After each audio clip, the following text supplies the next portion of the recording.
नमस्कार, देसी स्वाद रेसिपी या यूट्यूब चॅनलवर तुमचं स्वागत आहे। आज आपण बनवू भरलेल्या दोडक्याची झणझणीत भाजी। अगदी काही मिनिटातच तयार होते। त्यासाठी 2 दोडके, खोबरे, लसूण, काळं तिखट, हे घरगुती काळं तिखट आहे, गरम मसाला, शेंगदाण्याचं कूट, हळद आणि मीठ, चिरलेली कोथिंबीर।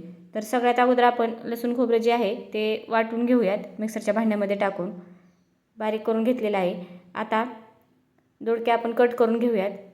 थोडासा पुढचा आणि मागचा भाग कट करून टाकायचा आणि याच्या शिरा काढून टाकायच्या। शिरा काढून झाल्यानंतर ते अशा प्रकारे मोठ्या मोठ्या आकारात कट करा।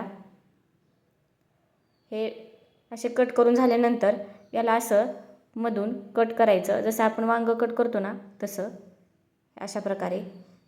आता आपण एका प्लेटमध्ये 1 चमचा काळा तिखट टाका, नंतर थोडीशी हळद टाका। हळद टाकल्यानंतर 1 चमचा गरम मसाला टाकायचा, नंतर वाटलेलं लसूण खोबरं टाकायचं आणि चिरलेली कोथिंबीर टाका।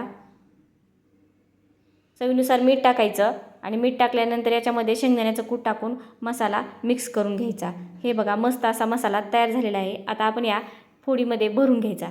अशा प्रकारे या फोडीमध्ये भरून घ्या। एक एक करून सगळा मसाला या फोडीमध्ये भरून घेतलेला आहे। आता कढईमध्ये तेल टाकायचं आणि तेलामध्ये कढीपत्ता टाका। कढीपत्ता चांगला परतून घेतल्यानंतर याच्यामध्ये भरलेल्या फोडी टाका दोडक्याच्या आणि मस्त असं परतून घ्या। आता हे परतत असताना गॅस एकदम स्लो ठेवायचा। आता हे परतून झाल्यानंतर याच्यावर एक 5 मिनिटं झाकण ठेवायचं आणि गॅस एकदम स्लो करायचा। एक 5 मिनिटं झालेली आहेत। आता झाकण काढलेलं आहे आणि मस्त असा दोडका आपला पाण्याचा एकही थेंब न टाकता शिजलेला आहे। तर गॅस बंद करायचा। तर मस्त अशी आपली भरलेल्या दोडक्याची भाजी तयार झालेली आहे। भाकरी चपातीसोबत तुम्ही खाऊ शकता। व्हिडिओ आवडला तर लाईक, शेअर आणि सबस्क्राईब करा। धन्यवाद।